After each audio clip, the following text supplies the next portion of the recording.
Peace and Black Power family. She Harlem educator, author, and activist. The Black Liberation Coach, Brother IJ Taimba. And I'm filming live on location at wonderful historical and political village of Harlem, New York. Welcome, family. Wukusu, wake up, clean up, stand up. Let's get our black selves together. Let's point in one direction and let's get things done. Let's stop just talking about it. Let's walk the walk. Let's achieve all the things that are in our heads to achieve. As Marcus Garvey said, wake up, you mighty race. You can accomplish what you will. Today we have a sister that's coming on. She's no guest. She's been on before. We consider her family as relates to nation building and sovereignty and black liberation, so to speak. Sister Elaina Porter, she's a human rights defender. Many of you may know about her from her work with the Afro-Descendant Nation. I believe she's also co-founded a new organization, which we'll talk to her about, I believe called the Pindo Institute, which similarly helps to put our people in the direction of nationhood. It helps to describe it and define it, and it helps to articulate what we mean by nationhood, because we know there's different sort of formats for it and whatnot. So without further delay, family, so I'm not just running my mouth, what we're going to do is bring our good sister on. How you doing, my sister Elaina? Greetings, brother. How are you? I am maintaining, no complaints. Wonderful, wonderful. It's always good to hear. And how is your beautiful queen? She is doing well. She is essentially beside me, right beside me. Please send her my love. Absolutely. You heard that, babe? All right. Very good. Sister Elaina, we have anywhere from 40 to 60 minutes, and there's a lot of material to cover. But to begin, Black people have a million different ideas about nationhood. I don't think that's a problem necessarily.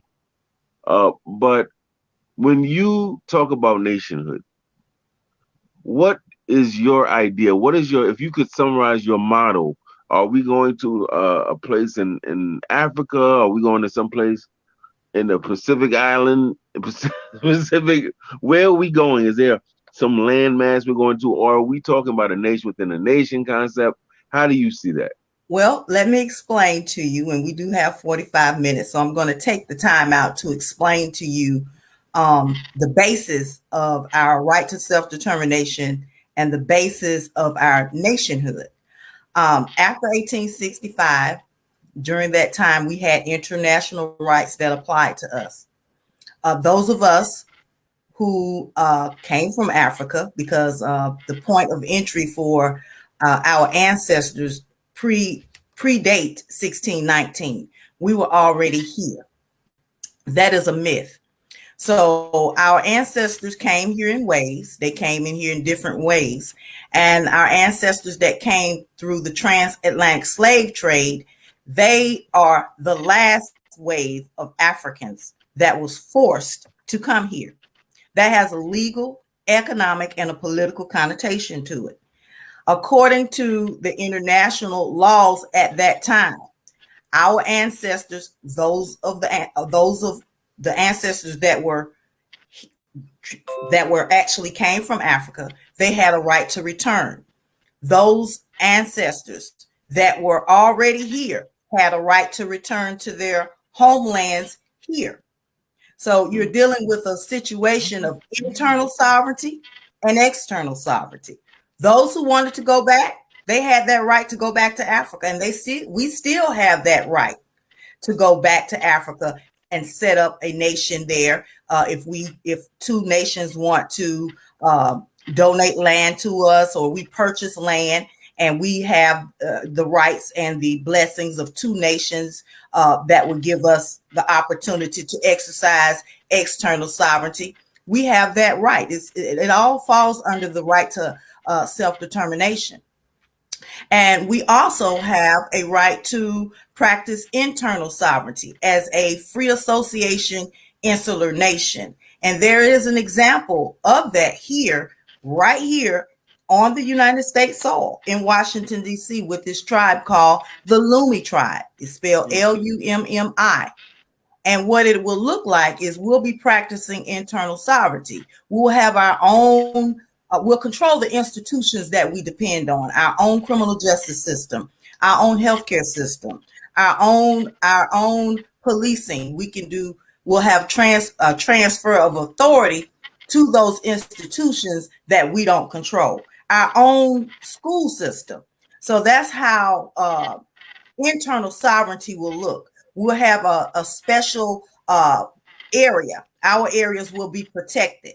Now, the way that I'm looking at that we could probably do it, well, we can have a parallel city council, a parallel structure on a local level that goes all the way up to a state level where we have state representation and federal representation. And then we'll have the nation to represent us internationally. So that's what we've already put in place. And that's called internal sovereignty. External sovereignty is when one wants to, and if we get the good, and there are nations that are willing to donate land to us, that are willing to donate land to us to set up a nation. We can go that route as well. As a matter of fact, there are brothers that are working on that right now.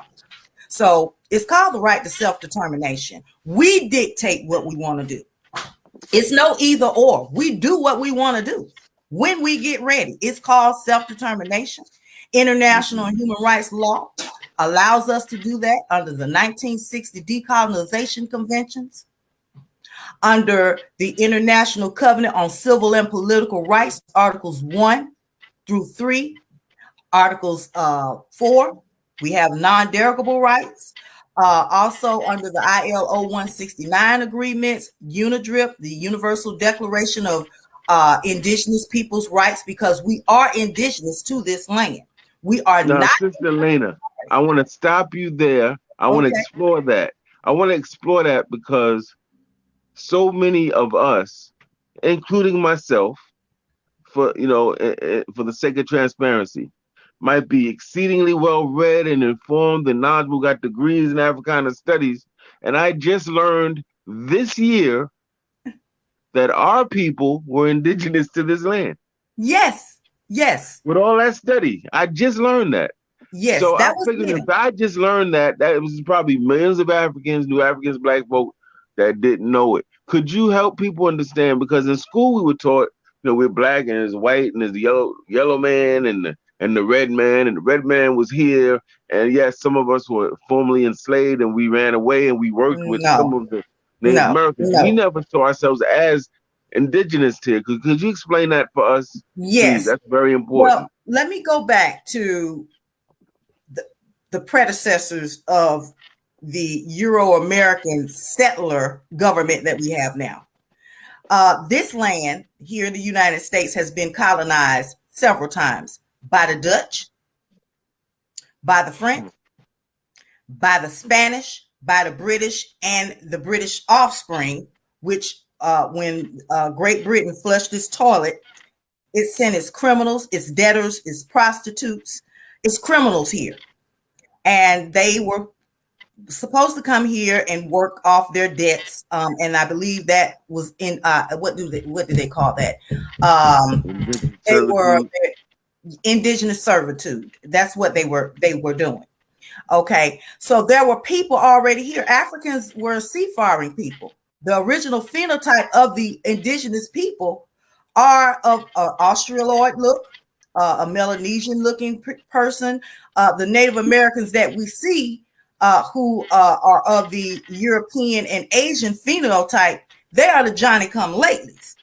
The original Aboriginal people look like us, and they're still here. They never left. Now, the sub-Saharan African that came here also came here in waves. They came here in several ways, at least 4.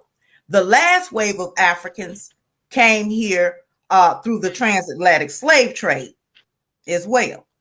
Now, also, you have Black Europeans that came here. And this was before the Euro-Americans set up their institution and their constitution, before they set up a nation here on this land. You had Black Europeans that were from Portugal. You had Black Europeans that was from Spain that actually brought Europeans here. Okay. You have Black Europeans that was from France.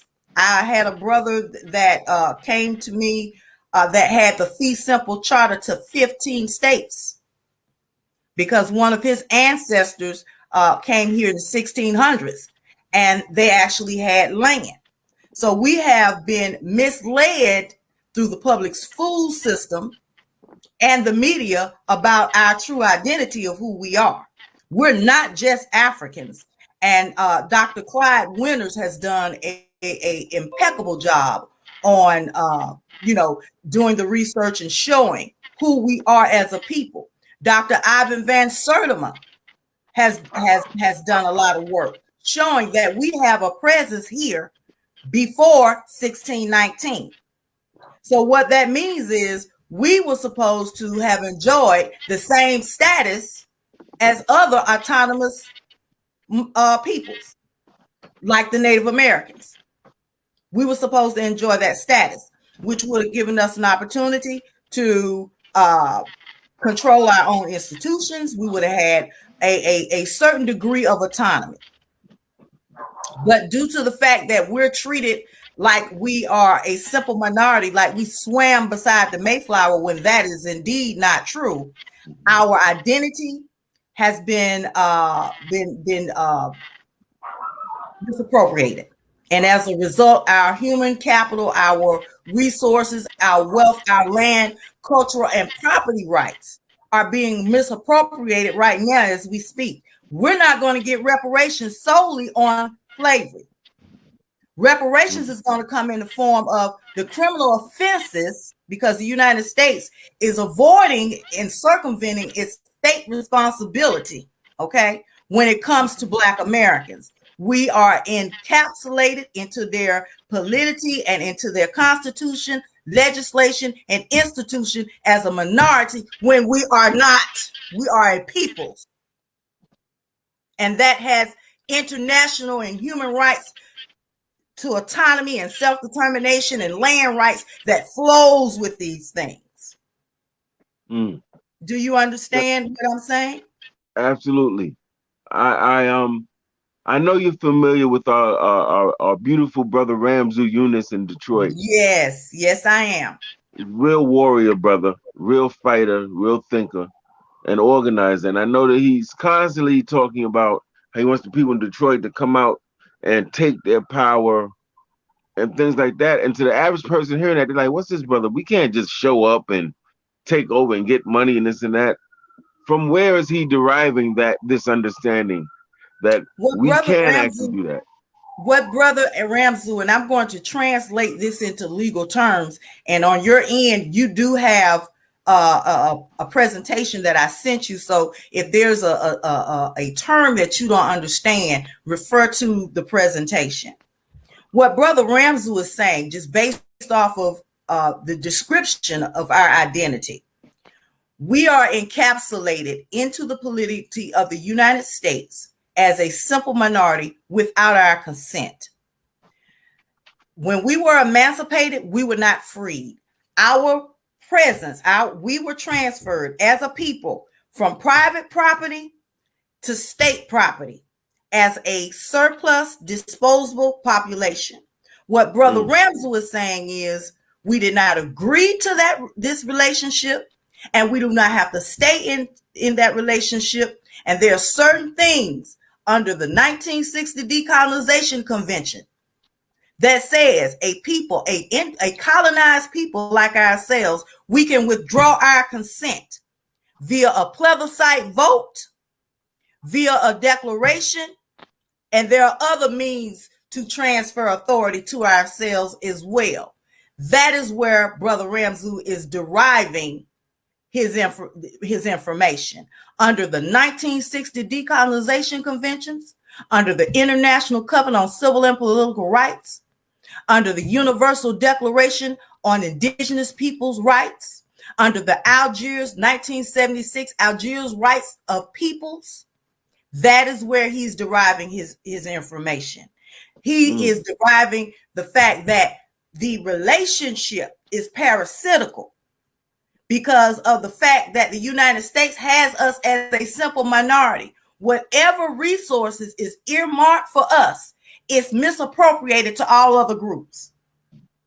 Now, I don't have a problem with sharing with other groups or other immigrants, but we have to take care of our needs first. And because we're described in the Constitution, in the legislation, policies, and programs, and we're colonized, all of our resources are being absorbed. And that's why Lil Ray Ray down the street is looking the way he is. Not because Shaniqua Lil Ray Ray's mama is not taking care of him. It's a legal and a political problem that these cowards for leadership, even in this black nationalist movement, I'm not going to call them names, cowards are not addressing. Our leadership, the politicians all up in Congress, the Black Caucus, we have to withdraw our consent as a unified group on a local, state, and federal level to get rid of this parasitical relationship. If you notice, these leaders that come out here that propose to represent us, they never talk about the right to self-determination or our human rights. They always keep our issues in the context of civil rights, which was a fraud as well. So it sounds to me like Brother Malcolm was on to something possibly somewhat ahead of his time when he was getting us to change the paradigm from civil to human. It was not ahead of his time. It was what colonized peoples all over the world was doing at that time. At that time in Latin America, they were declaring their human rights. They were getting the different, they were changing the parasitical relationship with the United States. Different countries, Nicaragua, you had different countries, El Salvador, all these other areas in South America, they were declaring their rights because they were colonized, okay? We are an internal colony. In Africa, they were liberating themselves. The mainstream media at that time wanted you to think that either voting Democrat or Republican was the only way to liberate ourselves. That was not true. There was another way, and that was the way that Malcolm X was directing us to. That's why he was silenced. When Brother Malcolm went to Africa, he had a brother, I believe it was Kenya, that pulled his coattail and shared with him the rights that we had not asserted. We even have cases on the books from the 1800s where our ancestors asserted their rights. Read the Amistad case. There are several cases on the books where our ancestors never gave up their sovereignty. And yes, I'm saying it, sovereignty, which is the highest aspiration of political freedom any people has a right to aspire to.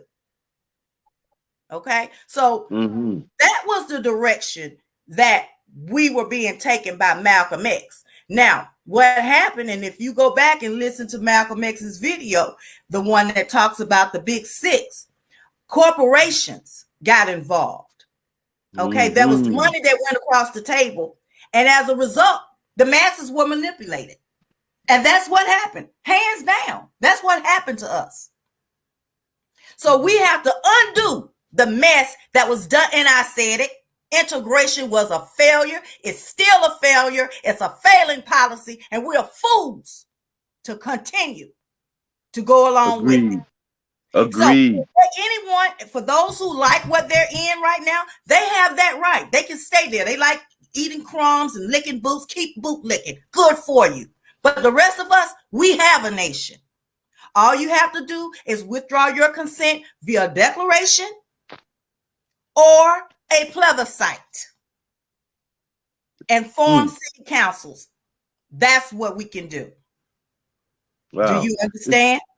I understand. It's just amazing that with all this history we've accumulated, documented in the world, that this has not been highlighted as much. Now, yes, the Panthers talk about a plebiscite, and Republican New Africa talked kind of about a plebiscite, a referendum. But today, when I talk to certain people who are younger, one brother told me, that's unrealistic, brother. That's you know, they don't know. That's not practical. They have no concept, and this is what bothers me about Negroes stepping out in front. Always got something to say. You have no background knowledge of political science. They have no no background knowledge of international and human rights law. They have no background, have not really did a thorough study of the Constitution. That's why I don't understand where all these Negroes come up with this flowery language. Oh, we got rights. And no, you don't. No, you don't. The 13th, 14th, and 15th amendments annexes our whole population without our consent. Mm. We didn't vote. There was no vote. That was under duress. Our people were coming right out of slavery. And and if you go back to where Tunis Campbell and those other preachers, the leadership in the South in 1865, they told General Sherman they wanted their own land. They wanted sovereignty. They did not want to be integrated into the burning house. So I don't know where these Negroes are getting all this. We could be free through the Constitution. I'm sorry, I beg to differ. And good luck with you, because I ain't going for it. I don't want no parts of it. I hear that, Sister Elaina. I hear that. Those you watching who just came on, I'm Brother IJ, the Black Liberation Coach coming out of Harlem. We got Sister Elaina Porter, who is a human rights defender. I believe she's the founder or co-founder of her own organization now, the Pindo Institute. Sister Elaina, tell us a little bit more about the Pindo Institute and what y'all do, because I know you invited me to a class. I've been beset from all angles by so much work and responsibility. I haven't had time to focus on. But tell us about the classes that you offer and how people can be a part of that. Well, me and my two other colleagues, we decided, because we had a lot of issues and a lot of people that wanted to build relationships with us could not, because they felt like some things at the other institute were very unfair. And a lot of things were brought to my attention. And one of the issues were the amount that people had to pay for the courses. Our people don't have a lot of money to disposable funds. They really don't. And I can understand that. So one of the things me and my two other colleagues, we formed the Pindo Center for Human Rights and Self-Determination. And within the center, we teach international and human rights law as it applies specifically to U.S. Afro descendants.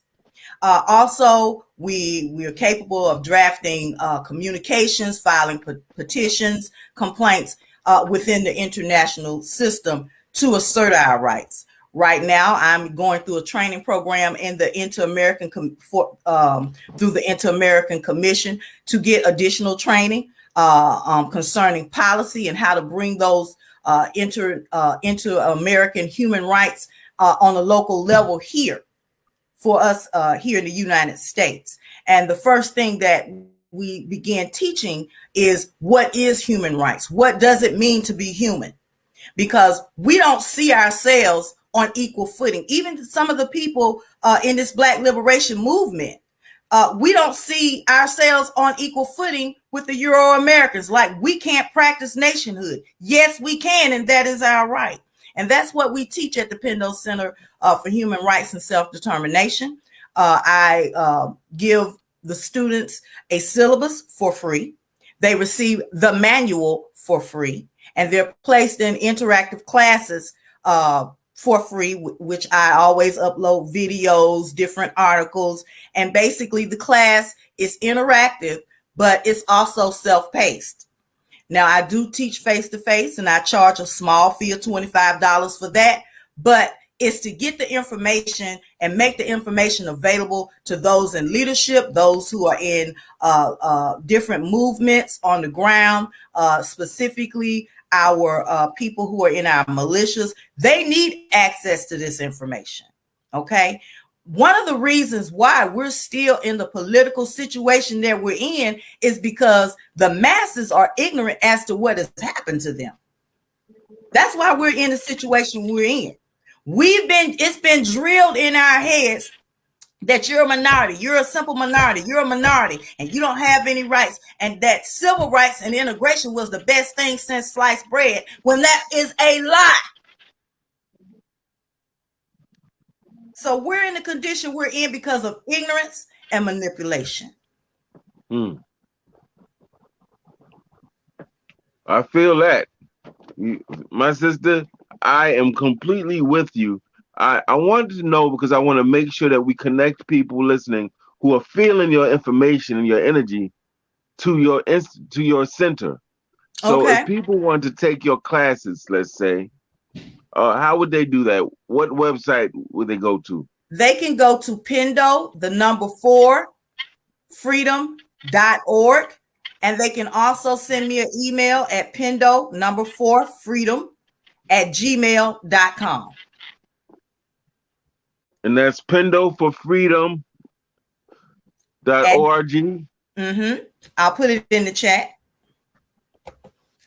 Okay. I just want to make sure that we got that. So, family, those watching my show is a little different. And one of the reasons I'm taking a break, a kind of modified break, is because I'm becoming demoralized by the fact that this stuff is weaponized. Something that could Yes. be used to really educate Black people all over the world with no classroom without walls. People are taking that and Negroizing it. They're Well, taking it's being weaponized, brother, and I'm going to tell you, I expected that when in 2017, our organization filed we declared a confederated insular nation, and we put the world on notice. In 2000, well, it was an African descendant nation. Then we ceded and filed and declared a confederated African descendant insular nation. Okay, that way everybody could join, because what we found was over the years, due to the oppression, we have assumed different identities politically, and and we were not able to really work together. So we felt the best political configuration and political form for us was a confederated nation. That way, each group has their own autonomy and control what's going on within their area. But we all can come together on security, the right to self-determination, reparations, and we have a way to transfer those gains, the wealth, the power, and the resources back to our people. Right now, we're just a mob. We're being used right now. We're being royally screwed because we're not in a political configuration that transfer wealth, power, and resources directly back to our people. That's a problem. Mm-hmm. And that's one of the problems that we've had since 1865. So basically, we're just a mob running around here. And yes, these platforms have been weaponized. I have been documenting different things, different people I have my eyes on, and I'm just waiting. Because when the wind blows them my way, they're going to get that work. Oh, yeah. And you know And I'm what, not Sister going to Elaina? Yeah, I'm starting to see that people can take something beautiful and righteous and revolutionary Yes. and make that a crutch. So now it becomes, we can take history, we can make it very revolutionary and progressive, or we can take history, keep talking about Akhenaten and people 20,000 years ago and not make it relevant. And that becomes yet another distraction from the real goal. So now people doing talk shows, and that's great for the information. But if your whole end all be all is I want to do a talk show, because all their concern is about how they can eat in their household. Let me tell you what we got in this movement. Yeah. We got some man. rotten, and even in this Black nationalist movement, and some of them been laying and slithering around for over 20 and 30 years. Oh, we got some rotten Negroes That's right.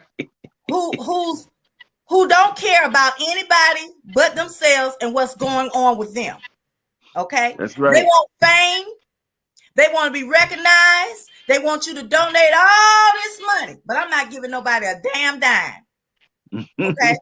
All this money to their platform when all they're doing is slinging mud at other black people, confusing the masses, and misappropriating our rights to our human right to self-determination. You will never Agreed. find self-determination and your right to human rights within the confines of the United States, their constitution, or their institutions, because they are criminal. And they've committed some heinous crimes against us. That's But right. because we have these Negro spokespersons who now they have access to a wider range of our population due to social media and these different media platforms that everybody can get now. They're being weaponized against us. So what we have to do is separate from them. Yes. And how do you do that?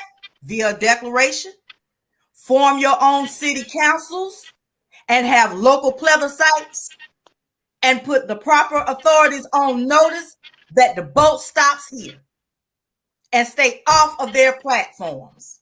Yeah. That's what we have to do. But yes, Agreed. we're right now up under what I did a presentation last year under hybrid warfare. They don't keep us subdued necessarily by just the physical violence, internal violence, killing us. These snuff films we see when the police killing somebody, they use psychological warfare because they know we are politically illiterate. They put these weapons in front of us and call it liberation. That's what's going on. Politically illiterate. Yes, indeed. Yes, indeed. We're illiterate. We're politically illiterate. When I hear voting is not going to save us. Definitely it has, damn sure it hasn't yet. That's right. That's right. When I hear people that proclaim to be in the leadership or they're advocating for black liberation, and they're telling people don't read this, don't read, it's not liberation in the book. Just go out there. I'm like, whoa. Right there, you lost my credibility from me. Every serious leader that I know, organizer, they take study very seriously. Those of you watching, Sister Elaina's been breaking down charters and covenants, running it down. She can do that because she studied it. She took courses in it. And she took courses in it, presumably, so that she could master the language, so that she could help us master the mechanism to use it for our benefit. But if you don't know, you can't give what you don't have. So when people telling me they're in the movement, but they don't read, I'm like, they still make you? I didn't know y'all were possible. And those are the ones that get the masses' attention, because see, our people, you got to realize, each group, when we have been psychologically damaged. If you look at some of like the reparations cases from Rwanda that dealt with genocide and Bosnia, we are damaged psychologically as a people. So we need to be stimulated.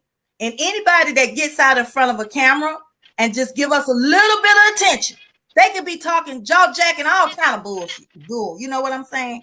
Mm-hmm. We fall for it because of the oppression that we've been through. We've been psychologically damaged.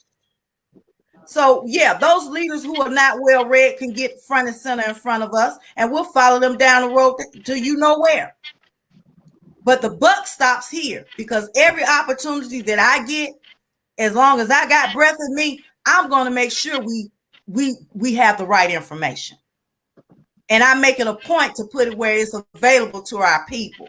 I just don't use my social media platform to talk about who's sleeping with whose husband. I could care less. Or to gossip about somebody else. But I will sling a few obscenities against this government who has not paid us one iota yet. Yeah, and you got Negroes talking about, I don't care about reparations. They can keep that money. I'm like, you Negroes will cut somebody that owe you $2.50 on the street, but you're not going to go against this wicked government for what they owe. It's easier to go against your own when you're a coward. Crazy. Cowards do that. Cowards kill their own. You're dealing with cowards. They're cowards. How can we not want reparations? The Japanese got it, the Jews got it, and our tax dollars are still going to the Jews, paying them reparations and giving them welfare. But as a nation, we can stop that. Okay? We can bring that to a halt. We send millions of dollars of our tax dollars over there to Israel to subdue the Palestinians because we don't control our tax dollars. We don't control our political power. Why is it you don't want reparations for yourself so you can set a good have a good foundation for the generation to come? Because if we don't, we're just going to have them genocide because you own and you control nothing and you can't protect yourself. So when I hear old dumb Negroes talk like that, I just get them out of my face because I might just slap them. My brothers, y'all who think that the black woman is weak or some type of appendage to the black man, Sister Elaina Porter is one of many sisters that's here to tell you that you are woefully wrong. He's coming with that fire, and the type of fire and ferocity and information and motivation and work ethic that we need. Sister Elaina, for those who are like, wow, this is just deep, take them through, if you could, what you did to get where you are in terms of both your knowledge and your activism around this issue. What did you do? It wasn't easy because the Elaina you see today is not the Elaina that you would have seen 30 years, 20 years ago. You know, I was one of the ones, once I went back to school and I began to get my degrees, I would see somebody, you know, acting a little ghetto, kind of, you know, I was one of those Negroes, you know, I would turn my nose up, you know, because but when I got to digging and I got to looking at the information and seeing, doing different research papers, and especially when I got my master's, I went in with the question, are we innately criminal? Is this something that's born in us? And my answer was no. We have been socially engineered into the lowest fabric of this society as a disposable population. Now with technology, they have no more use for us. The next step is the FEMA camps. That's where you're headed. That's where we're headed, hands down. So it took study. It took hours of study. It took building relationships with people who presumably had the same passion that I did, who want better and want a better future for our youth and a better future for ourselves. Building those relationships, putting myself in positions and in spaces and places where I could be in the process of that change. But I had to put myself in that position to be willing to open up my mind to a new way of thinking.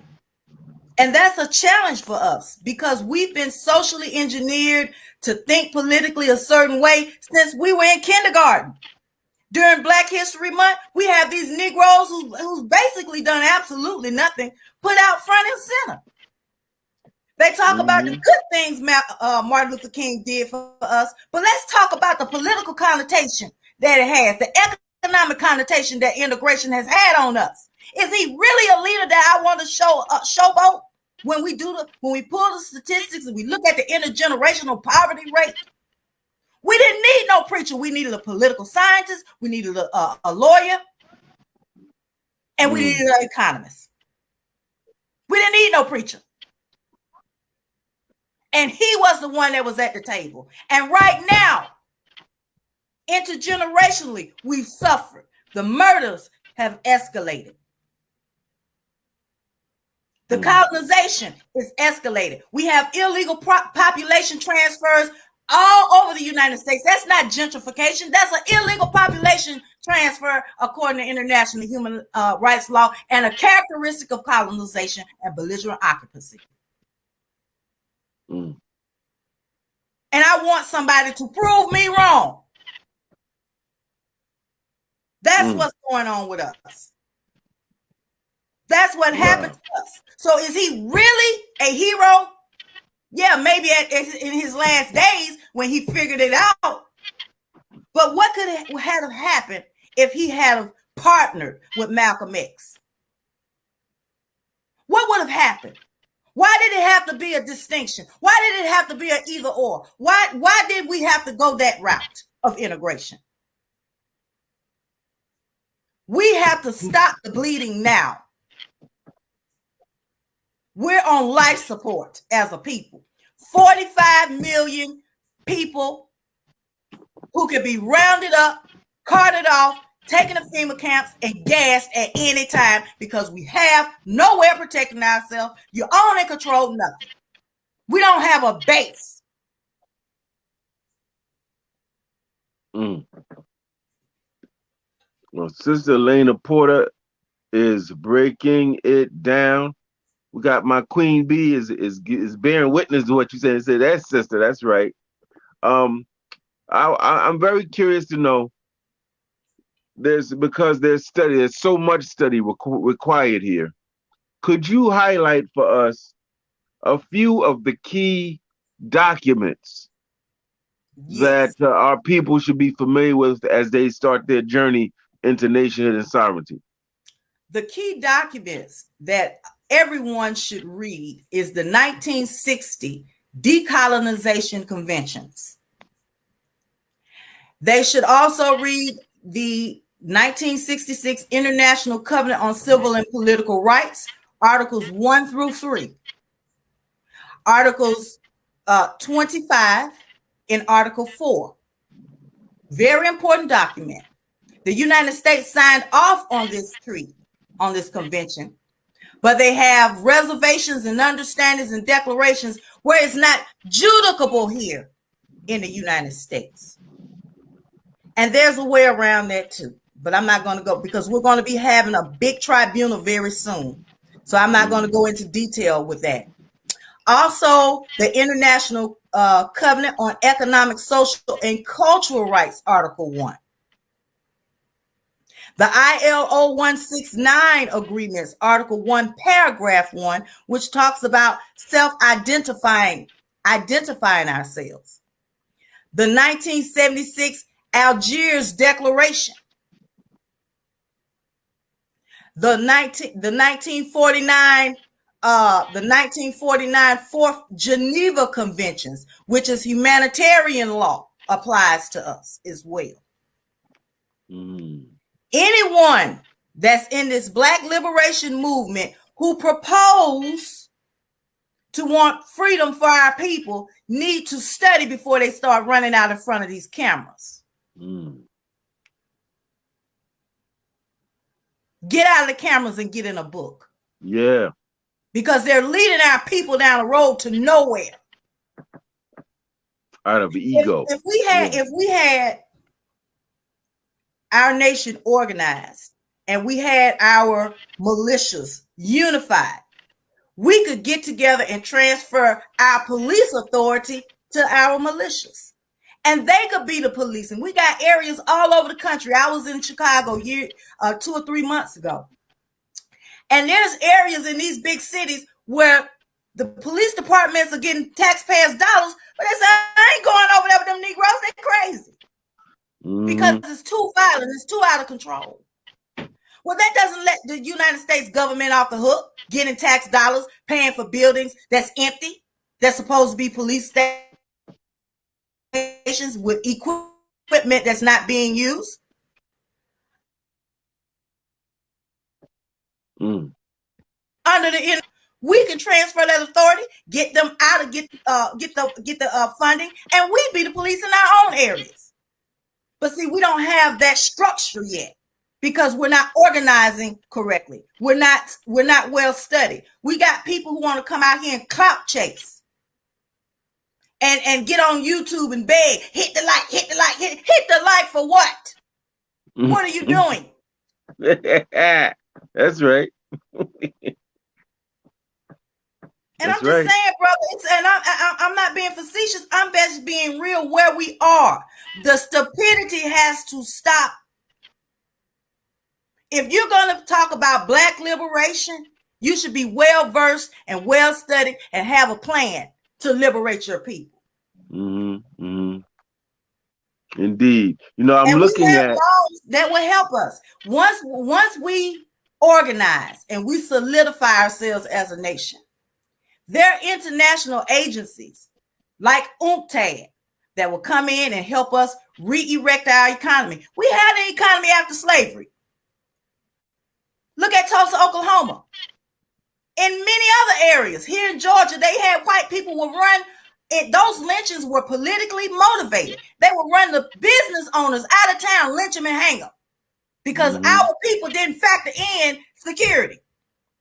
And whatever we do, we're going to have to factor in security. I'm sorry, it's got hands down.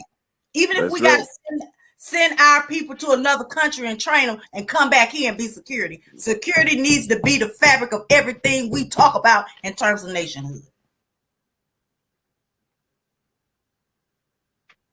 Now, Sister Elaina, I'm looking through your PowerPoint. And this one is talking about the International Covenant on Civil and Political Rights. And Article 1 says, and I want people to hear this, it says, quote, all people have the right to self-determination. By virtue of that right, they freely determine their political status and freely pursue their economic, social, and cultural development. Right? So right there, you have a context to say, yeah, economic development, what does that mean? How does that look? Jobs, businesses, industry, land, machinery, factories. Okay. Social, what does that look like? Cultural, schools, all that. So it makes people think differently, more power oriented, less abstract and symbolic liberation, more what are the things we need to be free and to have a nation and operate as a nation. You know, Neely Fuller talks about that, these 9 areas, and we quote it, but I don't know if we really think about, you know, what it takes. And people ask me all the time, well, what does it take to have a nation? I said, well, I'm no expert on that, but just think about all the things you do in a week's time. You went to the post office, so we need a way of communicating, right? You went to the supermarket. Oh, there's a way to buy food that's not grown indigenously in your area. Somebody breaks in your house, you're gonna call the white man 911. So there's a law enforcement or military aspect. These are things we do every day, but because we're kind of more trained to be servants and slaves, we don't look at it from that angle. That's right. Right? And so we do all this for other people. And that's the problem. Control is the issue. We have international rights that supersedes that Constitution that could have been asserted after 1865 and should have been asserted in 1965, and that we have and we still are asserting right now. Again, what Brother Ramzu is doing and proposing, it falls up under the law. These are things that was taken away from us and is still being taken away from us because we have not removed ourselves from this parasitical construct. The way that we're encapsulated into this polity was without our consent. And we do not have to continue to go along to get along. We can remove ourselves. Those of us who wish to can remove ourselves from this political construct of integration and forced assimilation. The rest who like to say, then just stay right where you are. But the rest of us, we're going over here. And the tools that we use to do it is a declaration by forming our councils, whether it's on a local level in a county or whether it's a city or a town. Form your local councils. And if you need assistance on drafting your forms, remove yourself. Do a declaration of self-determination. We can hold in each one of these states, and they're all 50 states. We have a state constitution where we can do plebiscite votes. We don't have to stay in the rut that we're in. There is light at the end of the tunnel. We ain't got to stay on the plantation. Want to practice. Huh? We don't have to stay on the plantation, huh? No, we ain't got to stay on the plantation. We can run out. Very good. Kuna want to be free. That means I'm not saying we don't want white people we don't want to do business with them. We don't want to, we don't want to live beside them. No, nationhood is in the mind and it's in your heart. It's about connecting with like minds, building a place specifically for us. White people practice nationalism every day. Every day. Why is it when it's time for us to do it, it's a problem? Because we are 45 million strong. That's a power shift. That's a wealth shift. And the United States has a vested interest in keeping us dumb, disorganized, and ununified. That's right. That's right. Listen, brothers and sisters, we're coming upon the close. This is what I'd like to do. I'd like you all to look on your screen, look at that website. That's pindoforfreedom.org. And there's an email address. You can reach Sister Elaina, pindoforfreedom@gmail.com. I want you, if you're watching, to contact her and find out about this class. Like I said, family, I'm stretching a million directions. When I get to settle down, which will hopefully be in the next week, I'm gonna be in this class absorbing. She got the manuals. I've looked through it. There's the manuals in there. She got the PowerPoints. It's very literature rich. It's a lot to read and understand and absorb. She gives you the primary research. You see the actual conventions and all of these things and breaks it down so that you can be an empowered agent of liberation yourself. I like how she's not making it so that you're going to just follow her like the Pied Piper. She's out in the front, but she's giving you what you need so you can take this and run with it yourself. And that's a beautiful thing. That's really what leadership and organizing is really about, technically. So I don't please. consider myself a leader, brother. You are, though. You are. I consider myself a facilitator. My baby. It's like we're bringing this baby into the world. And what we do right now, the next generation is going to be the ones to finish it up. We're just carving out their space. We're just carving out the space. So I don't like to call myself a leader. I consider myself a facilitator of a process that was supposed to happen in 1865. That's all. No more, no less. Now, if we can do it peacefully, I'm with that. But if we got to get down, I'm with that too. That's right. That's the bottom line.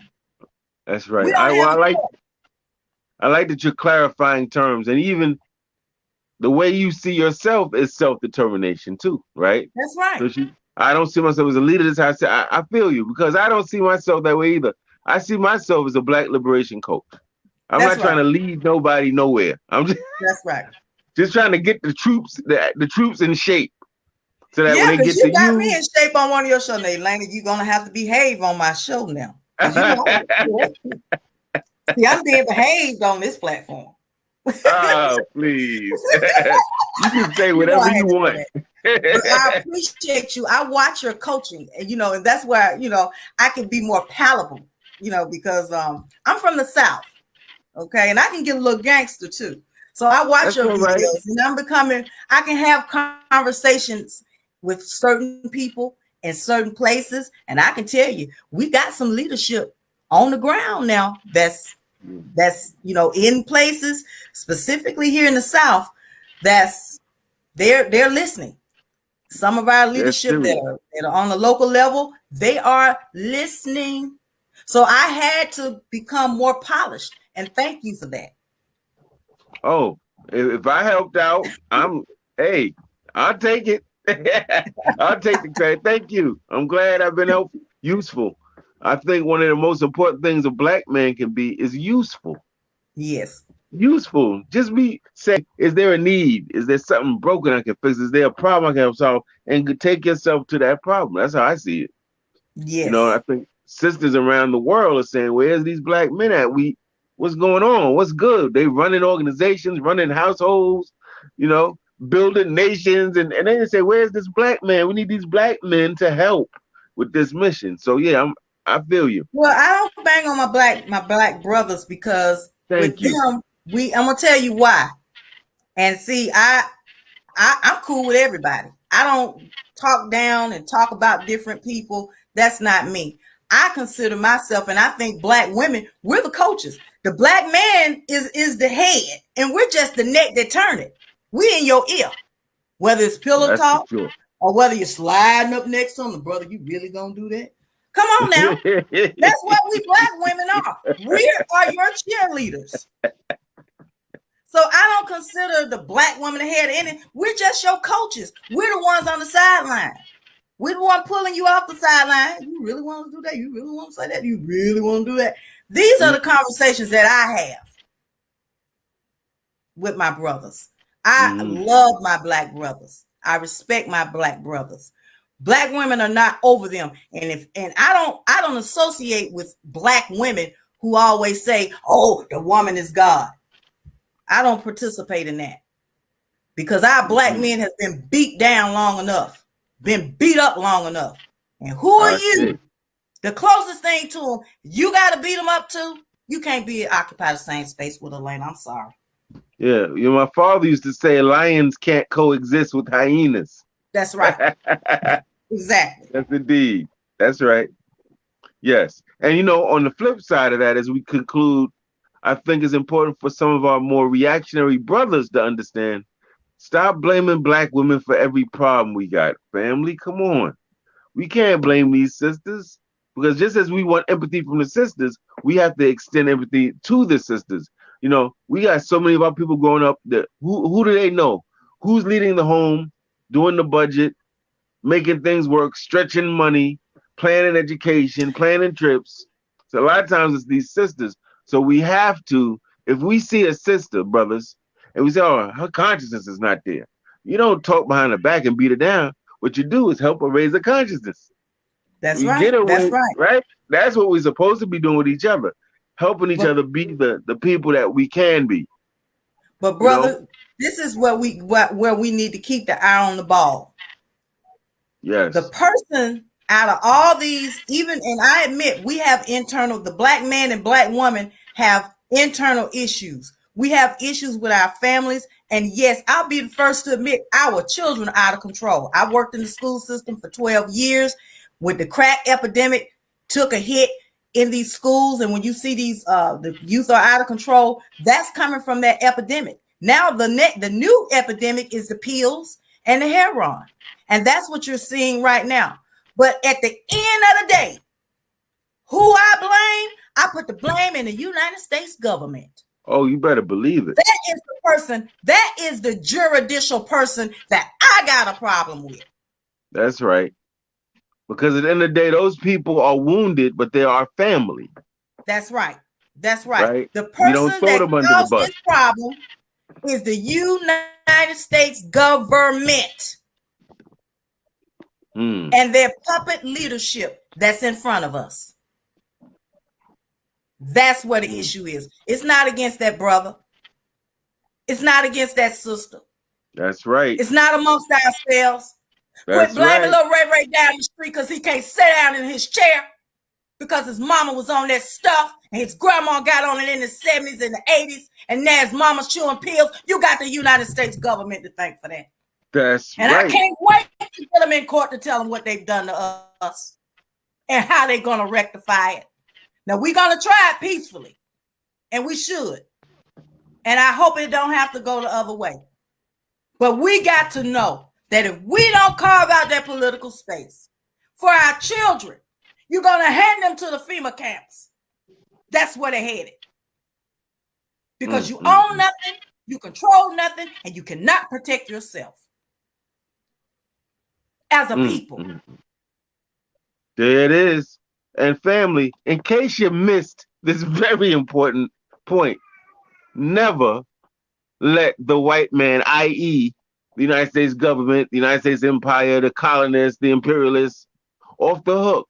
Never. I don't care how much your uncle got on your nerves and your cousin and your mate and all these in the community. Listen, family, what you're looking at are things that come from a source. You're looking at outcomes, and you're making the outcomes the foundational problem. But these people don't have no money. These people have been miseducated. These people pray to a God that know not what, as the Honorable Elijah Muhammad taught. Poison animal eaters. I mean, we can go through the whole thing, diet, everything. taught wrong. Don't know the science of mating. We do it with animals. We call it animal husbandry. But we don't know the science of how we get with a Mhm. sister or brother and what we look for and how do we build a relationship and what is a family supposed to do. So we've been taught wrong. So you got to have empathy for our Brother people, fam. You IJ, can't hate them.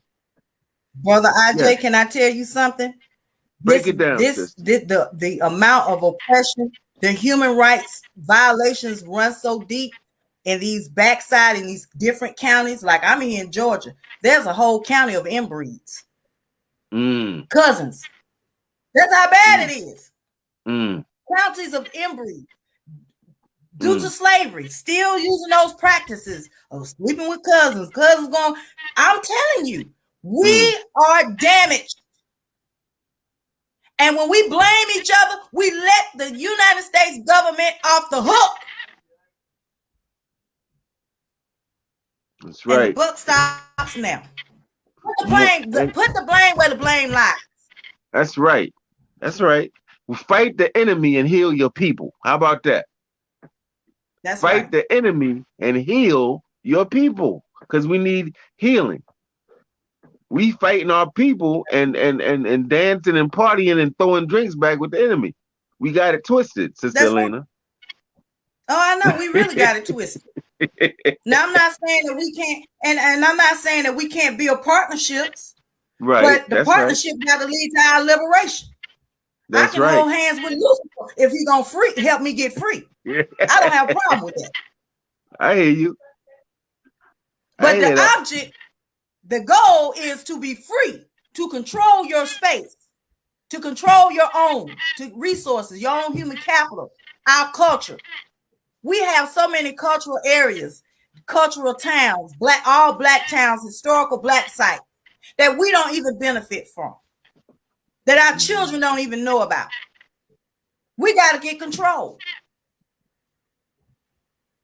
That's That's right. where we are. We have to get control. Now, right, I want to end us right there. No better words. We have to get control.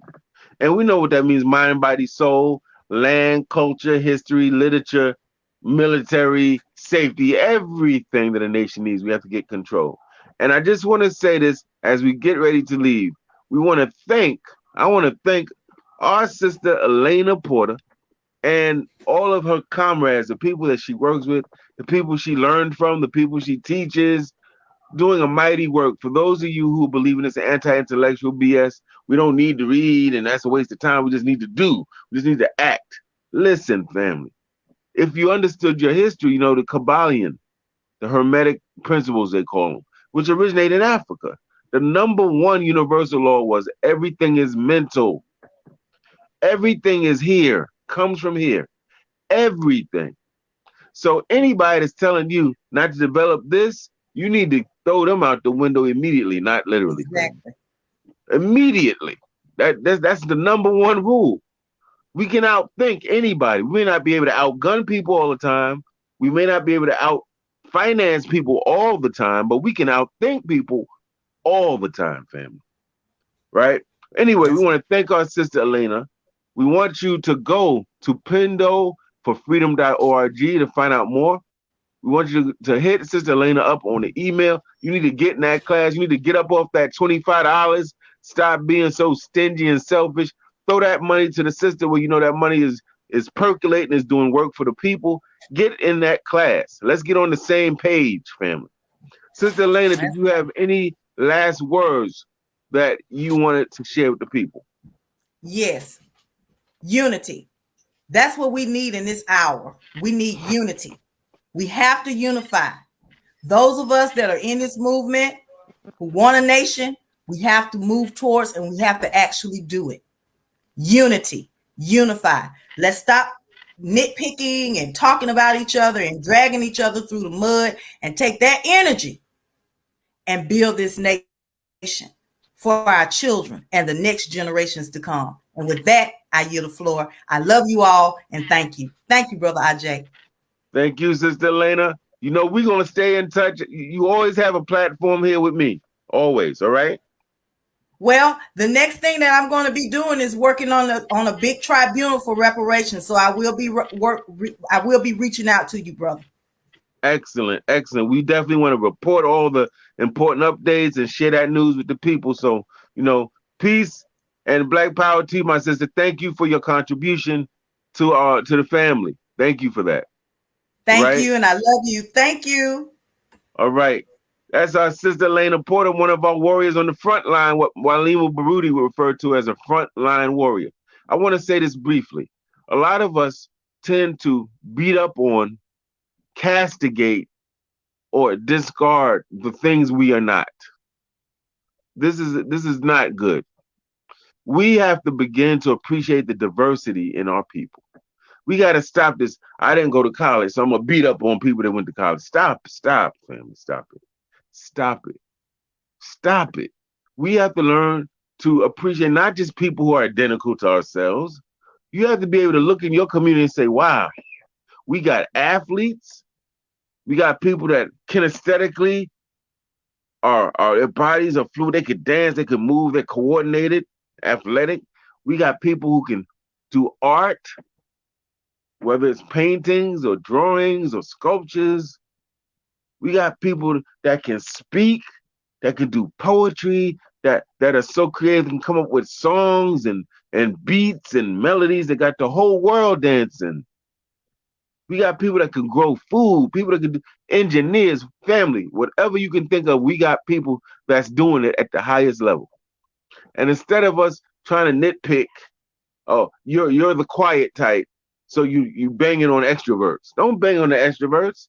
They're just different from you. It doesn't mean that they're any worse or better than you. We need extroverts in our movement. We need people that's unafraid to get up in people's face, say what needs to be said, have rallies, use their charisma to attract people to the movement. And we need those quiet people that work alone in solitude, that can concentrate for long periods of time to write those books, to develop those courses, to be architects of a movement. We need all of the clinical people, high vocabulary people, the people that just keep it raw and real. We need all of you. So let's stop this nitpicking and privileging the people that represent how we are. We need all of us. With that said, family, thank you so much. I'm taking a break from social media. You'll see me very sparingly on social media in probably the next 5 to 6 months. But I'll be here, but I will not be as present because I have two important community projects that I'm working on that I believe our community needs and will appreciate. Family, love y'all. Thank you for listening. Hope you got something out of it. Contact Sister Elaina. Information's on the screen. Peace, Black Power, Kusu, free the land. And remember, family, no matter what your mama told you, your daddy, your grandmama, your neighbor, the white man, the media, I don't care what our problems are. We will win. And you got to believe that. Peace to Brother Ishmael Bay in the building. Peace. All right, family. Thank you. Peace. Have a beautiful weekend.